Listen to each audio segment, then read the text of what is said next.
ഇന്നൊരു ശനിയാഴ്ച ചെയ്തുകൊണ്ട് ഞാൻ അമ്മയും കൂടിയിട്ടൊന്ന് തൃശ്ശൂർ വരെ പോവാന്ന് വിചാരിച്ചു. കാര്യം വേറൊന്നല്ലോ, കുറച്ച് അല്ലറ ചില്ലറ ഷോപ്പിംഗ്. തൃശ്ശൂർ എത്തിയപ്പോ തന്നെ ഞാൻ കണ്ടത് കുറച്ച് പുലികളെ. ഇവിടത്തെ ചേട്ടന്മാരെ അടിപൊളിയായിട്ട് ഓണാഘോഷിക്കുന്നു. ഒരു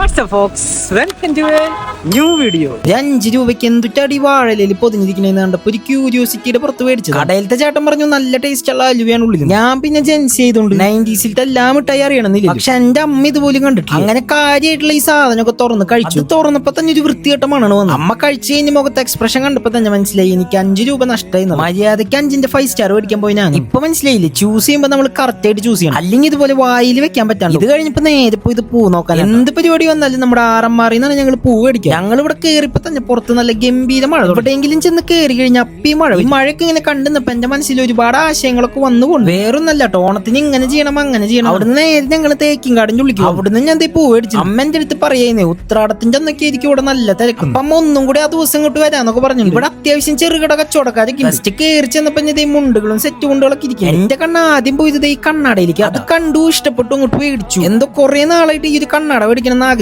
കഴിഞ്ഞൊരു പൂജത്തിന് ഇത് മേടിക്കാൻ പറ്റാണ്ടായി പോയി. ഒരു നല്ല മുണ്ടും മേടിച്ചുട്ടാ. ഡാൻസുകളൊക്കെ ഇല്ല വരുന്നത്. ചെറിയൊരു മഴയിൽ വടക്കുന്ന അതിങ്ങനെ കാണാനായിട്ട് എന്ത് രസം അറിയും. ഇവിടെ ഇങ്ങനെ നിൽക്കുമ്പോൾ ഒരു പ്രത്യേകത പോസിറ്റീവ് എനർജിയാണ് ഫീൽ ചെയ്യണം. ഈ കാശ് കൊടുക്ക കണ്ടോടുകൂടി അമ്മ ഒരു 10-28 വർഷം പുറകോട്ട് പോയി. അത് കഴിഞ്ഞ് ഞാൻ അമ്മയും കൂടിയിട്ട് ഡാൻസിന് കുറച്ച് കോസ്റ്റ്യൂംസ് അത് വാടകയ്ക്ക് ബുക്ക് ചെയ്യാൻ വേണ്ടി പോണത്. അവിടെ ചെന്നപ്പോ ചേച്ചി നമ്മളെ മോളിക്ക് കൊണ്ടുപോകും. മോന് വേണ്ട കോസ്റ്റ്യൂം മോളിലായിരിക്കും. ഞാൻ 2 പാട്ടൊക്കെ പാടിയിട്ട് അങ്ങോട്ട് ചേച്ചി പറയാം മോന് ഇവിടെ നിൽക്കുന്നാട്ടിയെ പോയിട്ട് വരും. എന്നാ പിന്നെ കുറച്ചു നേരം വെയിറ്റ് ചെയ്യാന്ന് വെച്ച് ഞാൻ ചിന്തിച്ചപ്പോഴാണ് ഞാൻ പഠിച്ച സ്മാർട്ട് മീഡിയ കോളേജ്. അവിടുത്തെ കുറച്ച് മെമ്മറീസ് ഒക്കെ ആലോചിച്ച് നിൽക്കുമ്പോൾ ചേച്ചി ഇപ്പോഴൊന്നും വെയില്ലാന്ന് എനിക്ക് മനസ്സിലായി. എന്നാ പിന്നെ മണിച്ചിത്രത്താഴിൽ സണ്ണി നടക്കണ മാതിരി അങ്ങോട്ടും ഇങ്ങോട്ടും കുറച്ചേരം നടക്കാം. എന്നിട്ടും ബോറടിച്ചപ്പോ ദൈവടി കണ്ടു. പോലീസിന് ലാത്തിയിട്ട് വാടകയ്ക്ക് കൊടുക്കണമെന്ന് തോന്നുന്നു. അപ്പോഴേക്കും വേറെ ചേച്ചി വന്നിട്ട് നമ്മൾ പറഞ്ഞ സാധനം എടുത്താൻ നോട്ടു. അതിന്റെ ഇടയിൽ അവിടെ ഇരിക്കുന്ന പുലിയുടെ മുഖമൂടിയൊക്കെ എടുത്ത് കളിച്ചു. അങ്ങനെ നമുക്ക് വേണ്ട സാധനം വാടകയ്ക്ക് ബുക്ക് ചെയ്തിട്ട് ഞാൻ അമ്മയും കൂട്ടിയിട്ട് മേപ്പള്ളിക്കാണ് വന്നത്. അമ്മ കുറെ നാളായിട്ട് പറയുന്നു റാവത്തർ ബിരിയാണി കഴിക്കണം. എന്നാ പിന്നെ ഇന്ന് എന്തായാലും കഴിച്ചിട്ടുള്ള കാര്യം. ഞാനൊരു ഫുള്ളും അമ്മ ഒരു ഹാഫും. ബിരിയാണി ഒക്കെ കഴിച്ച് നല്ല ടേസ്റ്റ് ഉണ്ട്. അങ്ങനെ ഒരു ലെമൺ ടീ കുടിച്ച് ഞങ്ങൾ വീട്ടിൽ പോകും. ഇതിന്റെ ഇടയിൽ ഞാൻ 5ാമത്തെ രാജുബായി അവനൊക്കെ ഭാഗ്യത്തിന് തൊണ്ടയിൽ കുത്തിയൊന്നും കയറി. അപ്പൊ അടുത്ത വീഡിയോ ആയിട്ട് കാണാം. Bye from